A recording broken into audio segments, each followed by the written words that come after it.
going on? Headliner Nation, Jake Fantasy Headliners. Hopefully everybody's doing well out there today. We're talking about some running backs and some wide receivers who are losing value here early in 2021. Now, the NFL draft, it's over with, right? And because of that, there's a few fantasy assets that took a big hit.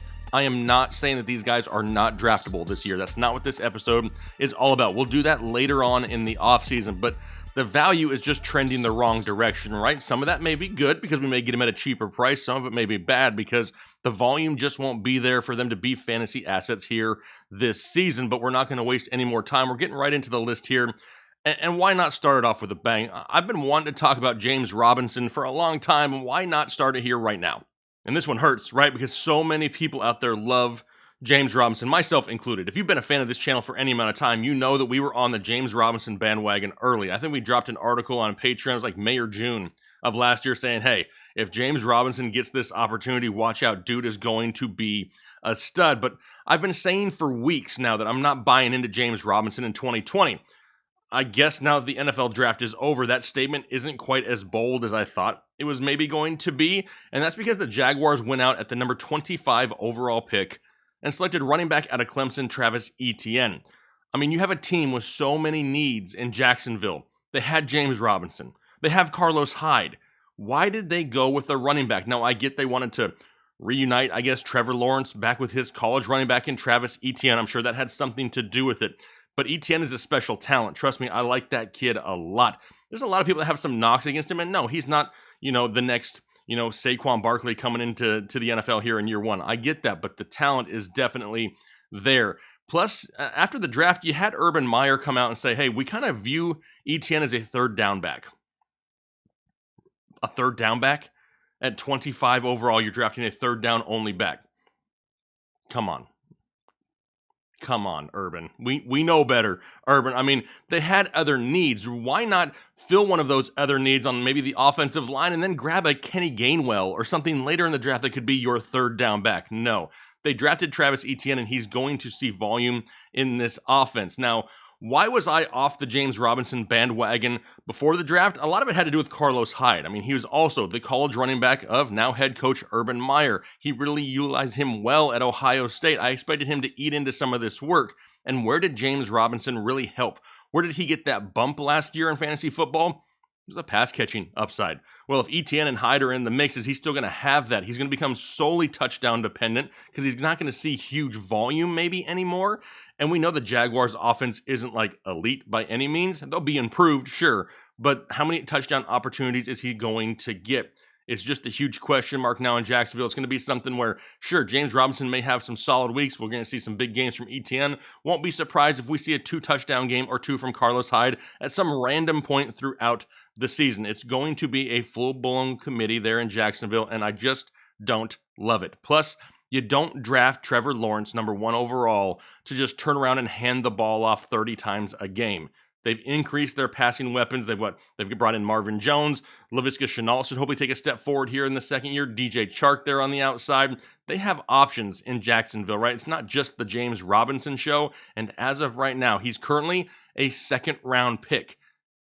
I get it. ADPs are whack right now, right? Because the redraft crowd isn't here right now, and startup dynasty leagues are really affecting ADPs, but come on. The second round, he's being drafted as of right now ahead of Austin Eckler, Cam Akers, Antonio Gibson, and Joe Mixon.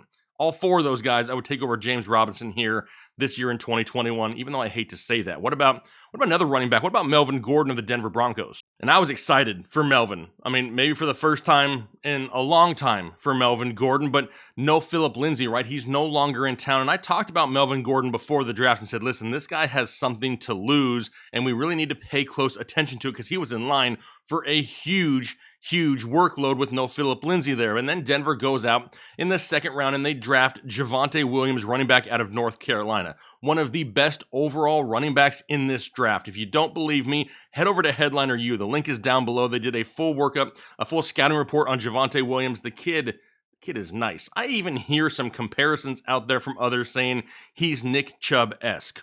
Whoa. Slowed the roll a little bit. He ain't Nick Chubb, but there are a lot of similarities in his game. He can do everything really, really well. He's going to make things happen, right? He's definitely somebody who can go out there. He can break tackles. He can extend plays. He can get that extra yardage. He can find the end zone. he's going to eat into the volume of Melvin Gordon.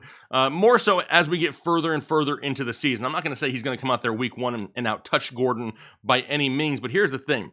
Melvin Gordon's value is dropping, but that can also turn out to be an okay thing for fantasy football. We mentioned this in the opening of the video. It all depends on where he's drafted, because last year, Phillip Lindsay had 125 total touches.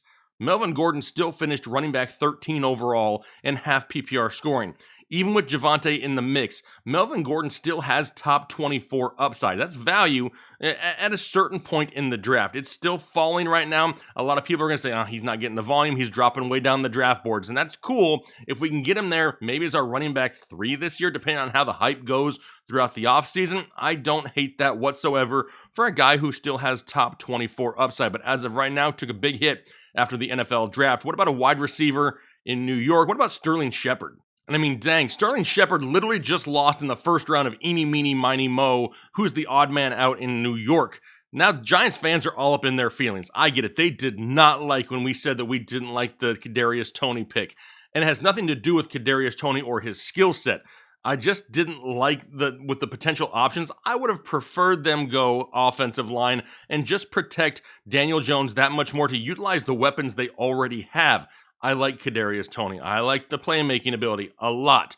But they've already added Kenny G, they added John Ross, and they added Kyle Rudolph this offseason. They already had Darius Slayton, Sterling Shepard, Evan Ingram, yes, I know he can't catch, and Saquon Barkley should be back healthy. I mean, they could have literally went with Christian Darrisaw in the first round, really solidified that offensive line, and then gone wide receiver in the second. What if they could have grabbed a Terrace Marshall Jr. or an Amari Rodgers in the second, third round of that draft? Honestly, I would maybe like that a little bit more overall as a team. But now we have options galore and Daniel Jones. Hopefully Daniel Jones can take that step forward, because if he can't, that's a whole lot of talent that's going to be wasted there in New York. Now, at times last year, we saw a solid connection between Daniel Jones and Darius Slayton, especially on that deep ball. But we would need Daniel Jones to take a huge leap. I'm talking like a massive leap to really utilize all of these weapons in New York. Now, I'm sure some of these guys will fall further down the depth chart as we get on into the offseason, but still looking at it on paper right now, he's going to have a lot of options in that passing game. How many of them can he make fantasy football viable? That's a big question. Now, I know Shepard has kind of been the guy who just can't stay healthy, right? He can never stay on the field, and he's not the shiny new toy anymore that Kadarius Toney is going to be. Now, Shepard's had at least 80 targets for 5 straight years. I just don't see that happening. Again, he may be fringe 80. I'm thinking more along the lines of 60 to 70. It's not crazy to think that he may not have a big game from time to time, but somebody that you can rely on consistently, not going to happen with Sterling Shepard anymore. Not with Kadarius Toney in the mix, not with all the other additions that they had in this offense coming into the draft. It's going to be one of those odd man out things. Sterling Shepard, last year of his deal, just not somebody who's going to be a part of the future in New York. And I think that decline happens this year. The value has already fallen. He's no longer somebody that I'm really interested in late in fantasy football drafts. What about T. Higgins, Cincinnati Bengals? Now, this one right here, swift kick in the nuts. But here's the silver lining. Didn't get both of them, just got one side. So you're in pain, but not like total pain, if you know what I'm talking about, because sure, the value of T. Higgins, it took a hit with the drafting of Jamar Chase. But that does not mean that he is a hard fade for me here in 2021. Now, Chase was my number 1 rated wide receiver in the draft here, and honestly, it really wasn't even that close. But now we have a trio of Tyler Boyd, T. Higgins, and Jamar Chase in Cincinnati. It's pretty sexy on paper. I'll give you that. The offense could be great if Burrow can stay upright. But here's my biggest concern. Chase and Burrow. I mean, really, Chase is kind of like Burrow's binky from college. If you remember, right? They won a national championship together. They were an unstoppable combination at LSU. They're going to have immediate chemistry. The timing on the routes will be there from the start. Now, we started to see that, early on in the season between T. Higgins and Joe Burrow. But the bump that we thought that Higgins would get in targets with the departure of A.J. Green probably just isn't going to happen. Those are just going to go the way of Jamar Chase. T. Higgins will still hover right around 100 targets or so, which is going to give him some value. He's going to be more of a high-end wide receiver 3 than that, mid to high-end wide receiver 2 that we were kind of hoping for coming into the season before the draft. But this is an offense who's going to have to score a lot of points, right? They're in a high-scoring division. They're going to have to throw the ball a lot. Can Burrow stay upright long enough to let some of these routes develop down the field to really capitalize and give these guys a chance at having a high ceiling in 2021? That's the biggest question. If I had to guess, it's going to be a headache in Cincinnati, right? It's going to be, you're going to have to basically throw a dart on a weekly basis because one of these guys is going to have a great week every single week, but it may not be the same guy every single week, and it's just going to lead to some up and down, some inconsistent numbers here in Cincinnati. What we really need for T. Higgins, because the volume bump isn't going to be there, we need touchdowns, y'all. On to DJ Moore, Carolina Panthers wide receiver, and living in North Carolina, I hate to say this, hopefully I don't upset the hometown crowd, but let me preface this by saying I only mean this for 2021. Now, the value as of right now is slightly dipping for DJ Moore. They went out and they drafted Terrace Marshall Jr. out of LSU in the draft, and that worries me a little bit. They have a new quarterback in Sam Darnold. Now, it looks like he's going to be at least the quarterback for 2021. He already has prior chemistry with another wide receiver on the team in Robbie Anderson from their days with the Jets.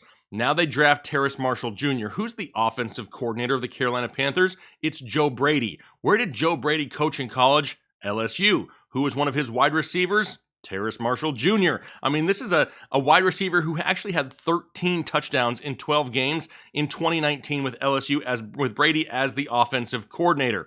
Then you add back in a healthy Christian McCaffrey, who you know is going to see volume.